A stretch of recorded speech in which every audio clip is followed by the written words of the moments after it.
Welcome to RK's Stories.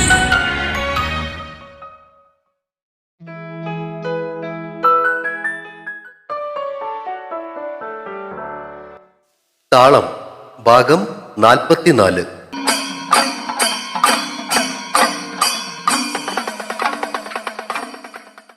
Phone വെച്ചിട്ട് തിരിഞ്ഞ ദേവികയുടെ മുഖത്ത് സന്തോഷവും അതോടൊപ്പം കണ്ണുകളിൽ നീരിന്റെ തിളക്കവും ഒരുപോലെ കണ്ട് നാരായണമേനോന്റെ നെറ്റി ചുളിഞ്ഞെങ്കിലും മൈഥിലി ഊഹിച്ചെടുത്ത സംശയത്തോടെ അമ്മയെ നോക്കി. നമ്മുടെ ശ്രീകുട്ടിക്ക് വിശേഷമുണ്ടെന്ന്. സന്തോഷ വർത്തമാനം കേട്ടതിന്റെ ആഹ്ലാദത്തോടെ നാരായണമേനോന്റെ മുഖം വിടർന്നപ്പോ മൈഥിലിയുടെ മുഖം മങ്ങിപ്പോയി.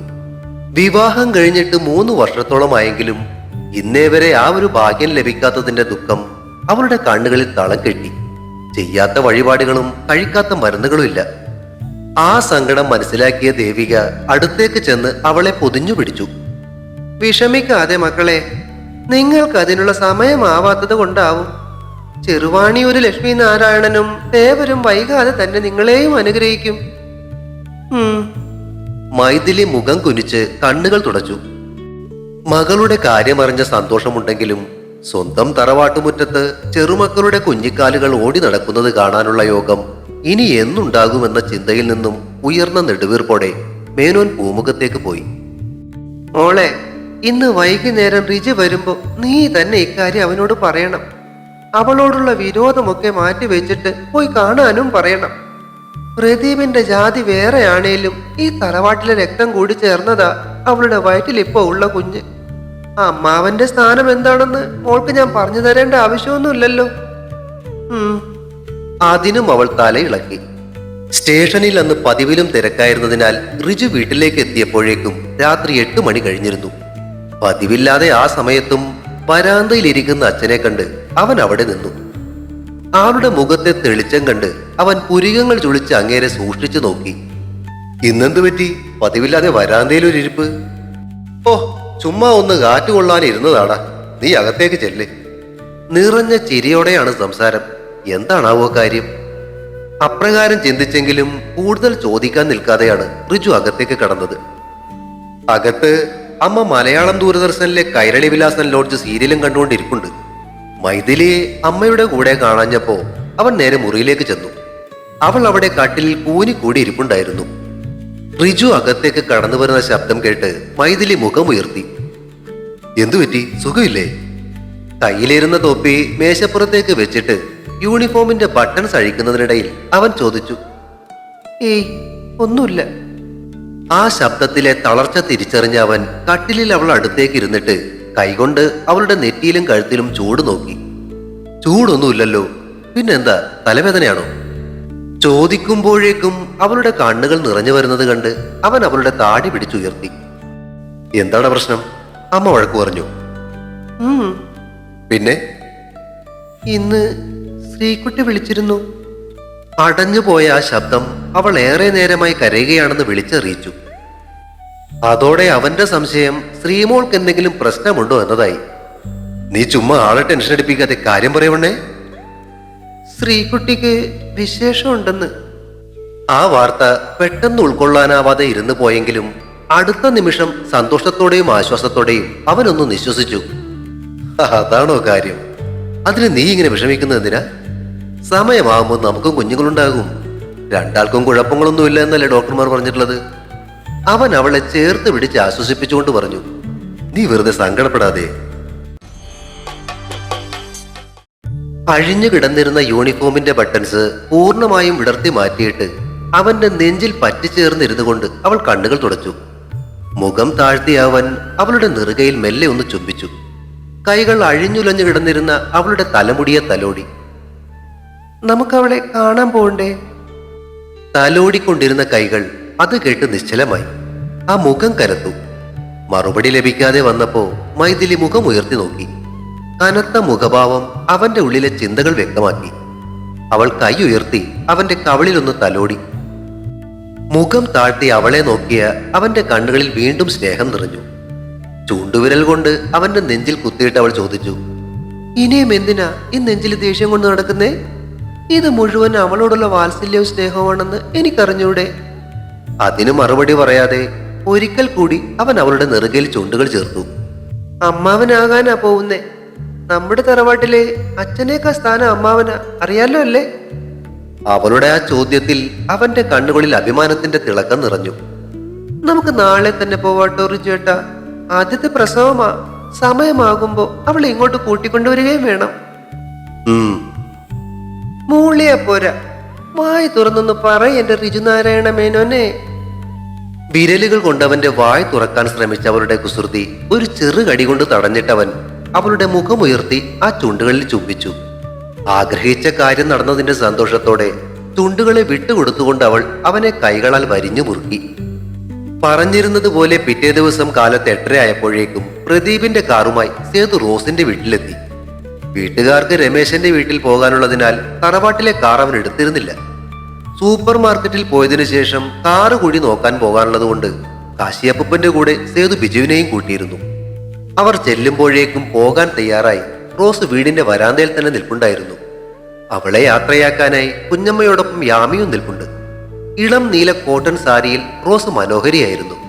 മുടി പുറകിലേക്ക് പുട്ടപ്പ് ചെയ്ത് വെച്ചിട്ടുമുണ്ട്. ആകപ്പാടെ കണ്ടാൽ ഒരു എക്സിക്യൂട്ടീവ് ലുക്കിൽ നിന്നവളെ കാറിലിരുന്നവർ കൗതുകത്തോടെയാണ് നോക്കിയത്.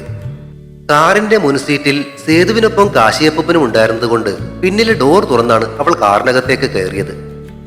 ആരാ മനസ്സിലായില്ല? സേതുവിന്റെ ചോദ്യം പിടികിട്ടാതെ അവൾ കാശിയപ്പനെയും ബിജുവിനെയും നോക്കി. അവരുടെ മുഖത്തും ഒരു അപരിചിത ഭാവം. ഞങ്ങളുടെ ഒരു റോസമ്മ ഉണ്ടായിരുന്നേ, അവളെ കയറ്റാൻ വേണ്ടി വന്നതാ. സേതു വീണ്ടും പറഞ്ഞപ്പോ അവൾ അവനെ ചുഴിഞ്ഞൊന്ന് നോക്കി. അത് ശരി, വന്ന് വന്നിപ്പോ കണ്ണും കാണാതായോ? അല്ലേലും മനുഷ്യർക്ക് വയസ്സും പ്രായമൊക്കെ ആയാലേ ഇങ്ങനെ. സാരമില്ല സേതുവേട്ട, ഇതൊക്കെ ചികിത്സിച്ച് ഭേദമാക്കാവുന്നതേ ഉള്ളൂ. ബിജു, വണ്ടി നീ ഓടിച്ചാ മതി, കുറച്ചു നാൾ കൂടെ ജീവിച്ചാ കൊള്ളാന്നുണ്ട്. ഡോർ വലിച്ചടച്ചുകൊണ്ട് അവൾ പറഞ്ഞത് കേട്ട് സേതു തിരിഞ്ഞു നോക്കി. അയ്യോടാ, റോസമ്മയായിരുന്നു. ഞാൻ കരുതിയത് ഏതോ കൊച്ചമ്മയാന്നല്ലേ, കണ്ടിട്ട് അങ്ങ് മനസ്സിലായില്ലെന്നേ. ശേ, തമാശിച്ചതായിരുന്നോ? എന്നാ പറയണ്ടേ സേതുവേട്ട, അങ്ങ് ചിരിച്ചേനെയല്ലോ. അവൾ അവനെ പുച്ഛിച്ചു. മോനെ സേതു, നീ ഞങ്ങളുടെ റോസമ്മയോട് മുട്ടാറായിട്ടില്ല കേട്ടോ. കാശിയപ്പൻ ചിരിച്ചുകൊണ്ട് പറഞ്ഞപ്പോ സേതുവും ചിരിയോടെ തലകുലുക്കി. ബിജു മുഖം കുനിച്ചിരുന്ന് ചിരി അടക്കി. പറഞ്ഞു കൊടുക്ക് കാശിയപ്പ, കേരളത്തിലെ കൊച്ചമ്മമാരെന്ന് പറഞ്ഞാലേ ഇങ്ങനെ ഇരിക്കും, അല്ലാതെ ബോംബെയിലെ ചില കൊച്ചമ്മമാരെ പോലെ അല്ല. സീറ്റിലേക്ക് ചാരിക്കിടന്നുകൊണ്ട് അവൾ ആജ്ഞാപിച്ചു. ഡ്രൈവർ, വണ്ടി എടുക്കൂ. ഡേ. സേതു തിരിഞ്ഞു നോക്കി മീശ വിരിച്ചപ്പോ അവൾ അത് കാണാത്ത മട്ടിൽ ചിരി അടക്കിയിട്ട് കണ്ണുകൾ അടച്ചു. മേരി സ്റ്റോഴ്സിന് മുന്നിലെത്തിയ കാറിൽ നിന്നും ഇറങ്ങുമ്പോ അവളെ പ്രതീക്ഷിച്ചുകൊണ്ട് സേതുവിന്റെ പ്രായമുള്ള ഒരാളും കൂട്ടത്തിൽ അയാളോടൊപ്പം തന്നെ പ്രായം തോന്നിക്കുന്ന ഒരു സ്ത്രീയും നിൽക്കുന്നുണ്ടായിരുന്നു. അത് വക്കീൽ പറഞ്ഞിരുന്ന മാനേജർ റോയ് തോമസും ഫ്ലോറിലെ കാര്യങ്ങൾ നോക്കുന്ന സുജയുമായിരിക്കുമെന്ന് റോസ് ഊഹിച്ചു. കാറിൽ നിന്നും ഇറങ്ങിയ അവളെ റോയ് കയ്യിലിരുന്ന ബൊക്കെ നൽകി സ്വീകരിച്ചു. ഗുഡ് മോർണിംഗ് മാഡം, ഞങ്ങള് മാഡത്തിനെ കാത്തു നിൽക്കുകയായിരുന്നു. വക്കീൽ സാർ എത്തിയില്ലേ? ബൊക്കെ ബിജുവിനെ ഏൽപ്പിച്ചിട്ട് അവൾ ചോദിച്ചു. സാർ ഓഫീസ് റൂമിൽ ഇരിപ്പുണ്ട്, നമുക്ക് അങ്ങോട്ട് പോകാം.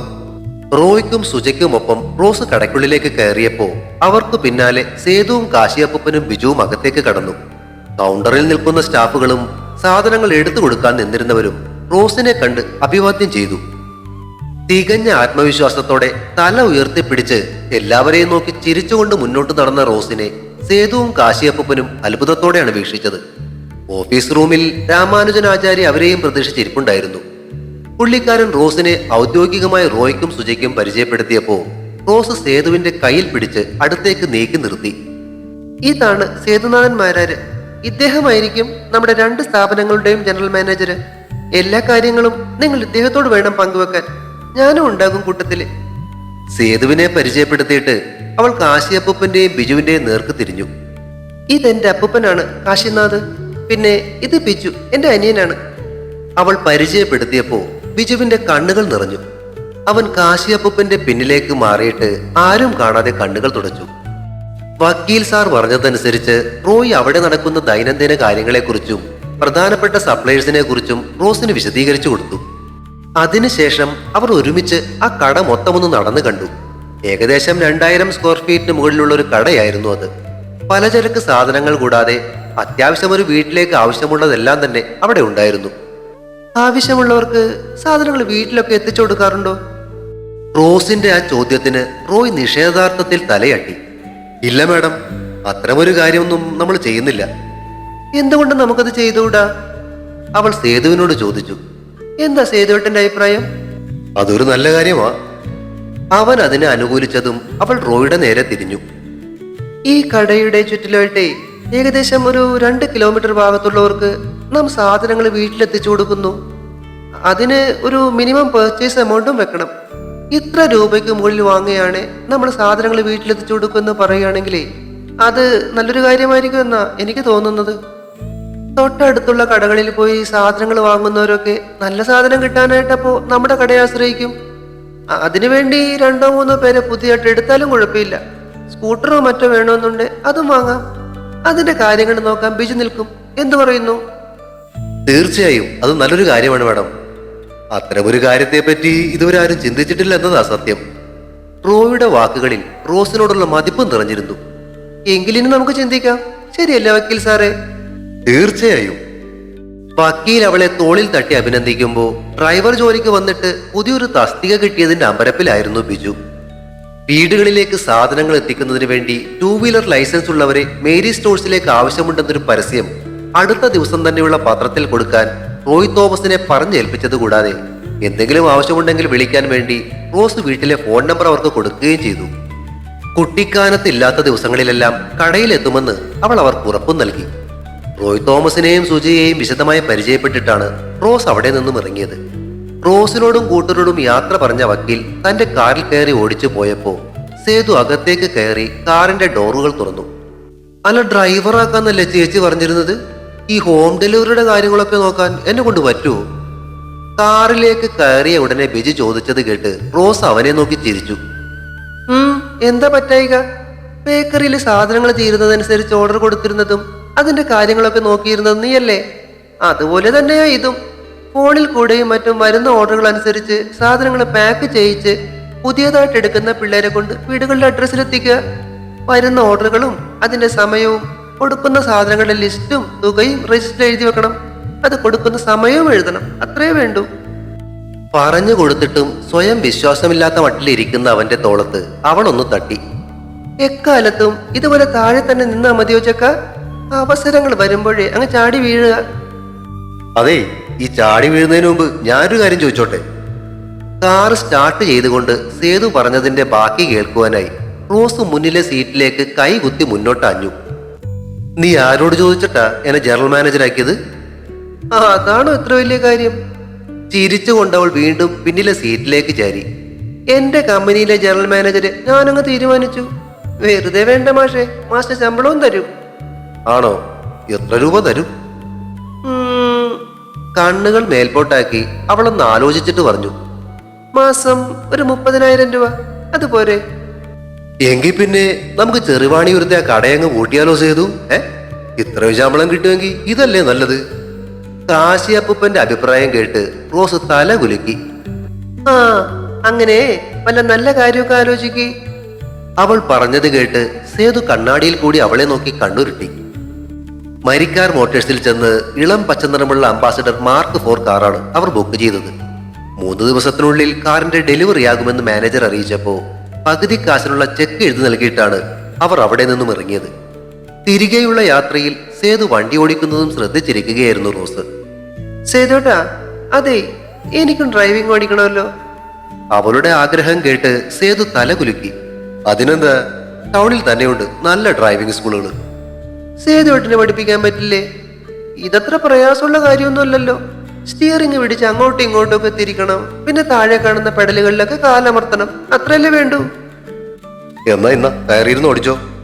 സ്റ്റിയറിംഗിൽ നിന്നും കൈ വിട്ടിട്ട് സേതു അവളെ തിരിഞ്ഞു നോക്കി. അതോടെ സീറ്റിൽ നിന്നും എഴുന്നേറ്റ് മുന്നോട്ടഞ്ഞ അവൾ സ്റ്റിയറിംഗിൽ കയറി പിടിക്കാൻ ശ്രമിച്ചു. കാശിയപ്പൻ അവളുടെ കയ്യിൽ കയറി പിടിച്ചിട്ട് സേതുവിനെ നോക്കി. എന്റെ പൊന്ന് സേതു, ഇവളോട് അങ്ങനെയൊന്നും പറഞ്ഞേക്കല്ലേ, കയറിയിരുന്നങ്ങ് ഓടിച്ചു കളയും. സ്റ്റിയറിംഗിലേക്ക് തിരികെ കൈവച്ചിട്ട് സേതു ചിരിച്ചു. കാണും പോലെയല്ല, ഇവൾ ആളൊരു കാന്താരിയാണല്ലേ. ഇതൊക്കെ എന്ത് എന്ന മട്ടിൽ അവനെ നോക്കി ചുണ്ടിന്റെ കോണം ഉയർത്തിയിട്ട് അവൾ തിരികെ സീറ്റിലേക്കിരുന്നു. റോസ് ഇല്ലാത്തതിനാൽ അമ്പലത്തിലേക്ക് നടന്നു പോകണമല്ലോ എന്നോർത്ത് ചെറിയൊരു മടിയോടെയാണ് യാമി വീടിന്റെ പടികൾ ഇറങ്ങിയത്. ഇന്നലെ രാത്രി പ്രവീണേട്ടൻ വിളിച്ചപ്പോ ഇന്ന് അമ്പലത്തിൽ കൊണ്ടുപോകാൻ റോസ് ഉണ്ടാകില്ലെന്ന് പറയാമായിരുന്നു എന്നവൾ ഓർത്തു. പറഞ്ഞിരുന്നെങ്കിൽ ആളിപ്പോ ഇവിടെ ഉണ്ടായേനെന്ന് ചിന്തിച്ചതേ ഉള്ളൂ. കൃത്യം ആ സമയത്ത് വീടിന്റെ മുന്നിൽ ബൈക്കിന്റെ പരിചയമുള്ള ആ ഹോണടി. മനസ്സിൽ ഓർത്ത ആളെ ബൈക്കിന് മുകളിൽ കണ്ട യാമിയുടെ മുഖം അറിയാതൊന്നു വിടർന്നു. അടുത്ത നിമിഷം അവൾ അത് പഴയപടി ആക്കുകയും ചെയ്തു. നമ്മുടെ പ്രവീൺ മോനല്ലേ അത്? ഇന്ന് റോസ് ഉണ്ടാകില്ലെന്ന് നീ വിളിച്ച് പറഞ്ഞായിരുന്നോ? പിന്നിൽ നിന്നും അമ്മയുടെ ചോദ്യം. ഇല്ല. ഒറ്റ വാക്കിൽ മറുപടി പറഞ്ഞിട്ട് അവൾ ധൃതിയിൽ മുന്നോട്ട് നടന്നു. നിന്നാൽ വീണ്ടും ചോദ്യങ്ങൾ ഉണ്ടാകും. നടക്കുന്നതിനിടയിൽ അവൾ വെറുതെ ഒന്ന് തിരിഞ്ഞു നോക്കി. എന്തായാലും അമ്മയുടെ മുഖത്ത് സന്തോഷമാണ്. വരുംകാല മരുമകൻ മകളുടെ ആവശ്യങ്ങളും ഇഷ്ടങ്ങളും ഒക്കെ കണ്ടറിഞ്ഞു ചെയ്യുന്നുണ്ടല്ലോ എന്നതാവും ആ സന്തോഷത്തിന് കാരണം. കയറിക്കോ. ബൈക്കിനടുത്തേക്ക് ചെന്നതും പ്രവീണിന്റെ ആജ്ഞ കിട്ടി. കാലുകൾ രണ്ടും ഇരുവശത്തേക്കും കുത്തി ബാലൻസ് ചെയ്താണ് ആളുടെ നിൽപ്പ്. നേരിയ സങ്കോചത്തോടെ അവൾ അമ്മയെ തിരിഞ്ഞു നോക്കി. അവിടെ ആകെ സന്തോഷം പൂത്തുലഞ്ഞു നിൽപ്പുണ്ട്. പിന്നീട് കൂടുതൽ ആലോചിക്കാൻ നിൽക്കാതെ സാരി ഒതുക്കിപ്പിടിച്ച് ബൈക്കിലേക്ക് കയറിയിരുന്നിട്ട് അവൾ കൈ എത്തിച്ച് സൈഡിലുള്ള ബാറിൽ മുറുക്കെ പിടിച്ചു. സ്വസ്ഥമായി ഇരിപ്പുറപ്പിച്ചിട്ട് മുന്നോട്ട് നോക്കിയതും കണ്ണാടിയിൽ കൂടി നോക്കുന്ന അവന്റെ കണ്ണുകളുമായി അവളുടെ കണ്ണുകൾ ഇടഞ്ഞു. ശരിക്കും പിടിച്ചോളൂട്ടോ, ഇല്ല ബ്രേക്ക് ഇടുമ്പോ സീറ്റിൽ നിന്ന് തന്നെ പോവും. കണ്ണാടിയിൽ കൂടി നോക്കിക്കൊണ്ട പ്രവീണിന്റെ ഉപദേശം. പിടിച്ചിട്ടുണ്ട്. ആ മറുപടി കേട്ടപ്പോ അവന്റെ നെറ്റി ചുളിഞ്ഞതിന്റെ കാരണം അവൾക്ക് മനസ്സിലായില്ല. ഞാൻ ഈ വശത്തെ സ്റ്റാൻഡിൽ പിടിച്ചിട്ടുണ്ട്. അവൾ ഒന്നുകൂടി പറഞ്ഞ് മനസ്സിലാക്കി കൊടുത്തു. സ്റ്റാൻഡിലല്ല, എന്റെ തോളത്ത് പിടിച്ചോളൂന്നേ. അത് ശരി, അപ്പോ അതാണ് കാര്യം.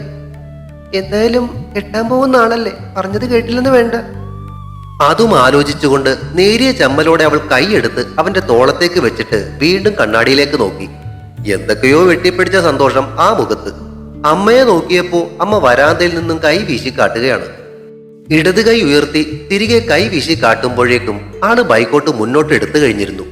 പെട്ടെന്നുണ്ടായ ഉലച്ചിലിൽ അവളുടെ നെഞ്ചു ചെന്ന് അവന്റെ മുതുകിലേക്ക് ഇടിച്ചു. ആഹാ! മുന്നിൽ നിന്നും പതിഞ്ഞ സ്വരത്തിലുള്ള ആ ആഹ്ലാദ പ്രകടനം കേട്ടെങ്കിലും അവൾ അത് കേൾക്കാത്ത മട്ടിലങ്ങ് ഇരുന്നതേ ഉള്ളൂ.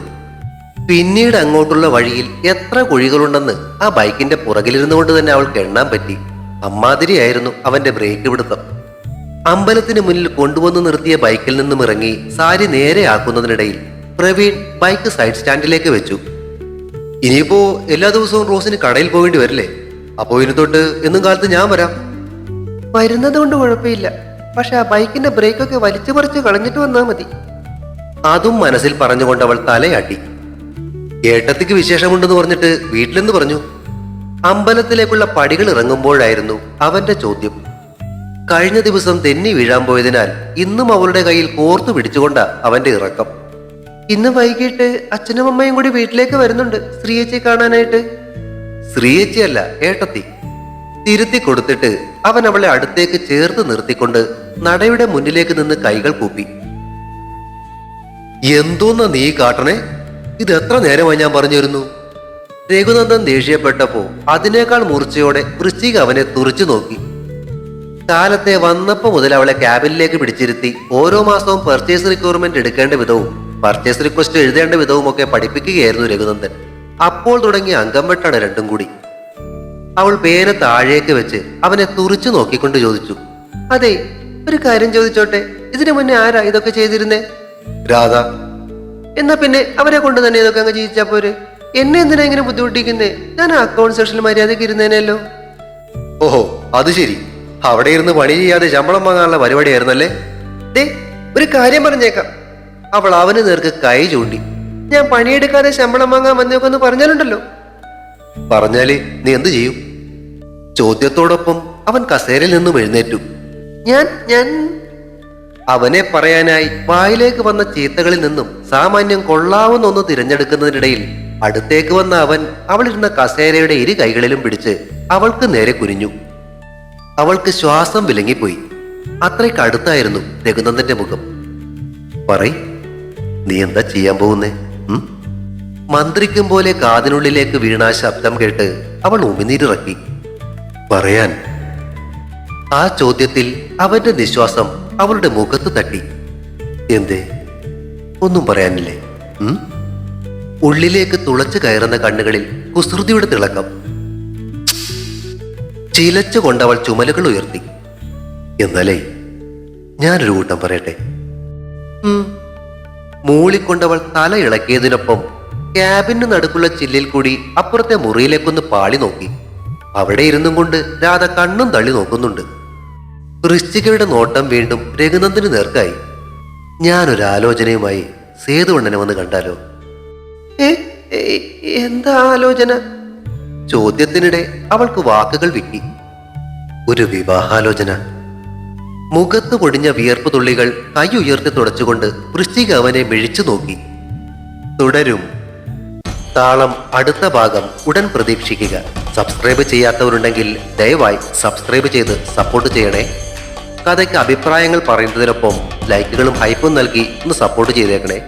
കൂടാതെ കഥയുടെ ലിങ്ക് കഴിയുന്നവർക്കൊക്കെ ഒന്ന് ഷെയർ ചെയ്ത് കൊടുത്തേക്കണേ. Thank U.